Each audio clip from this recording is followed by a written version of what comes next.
नंतर छाननी होणार अशी माहिती सूत्रांनी दिली। लाभार्थी महिलांची छाननी करून त्यांची संख्या कमी करण्याचा निर्णय सरकारने घेतला होता।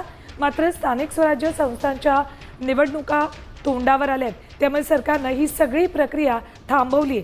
महिला आणि बालकल्याण विभागातल्या सूत्रांनी ही माहिती दिली।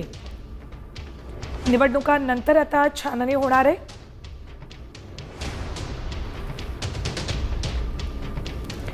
लाडकी बहीण योजनेची निवडणुकांनंतर छाननी होणार आहे।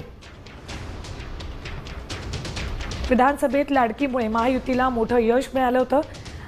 आता ही फटका टाळण्यासाठी म्हणून छाननी आत्ताच न करण्याचा निर्णय घेतलाय। स्थानिक स्वराज्य संस्था निवडणुकीसाठी छाननी प्रक्रिया जैसे ते ठेवली जाणार आहे। 2.5 लाखापेक्षा जास्त उत्पन्न असणाऱ्या महिलांची सध्या छाननी केली जाणार नाही। लाडकी बहीण योजनेच्या राज्यात 2,34,00,000 लाभार्थी आहेत, त्यामुळे या मतांचा विचार करता सरकारने छाननी प्रक्रिया निवडणुकांपर्यंत थांबवण्याचा निर्णय घेतल्याची माहिती सूत्रांनी दिली आहे।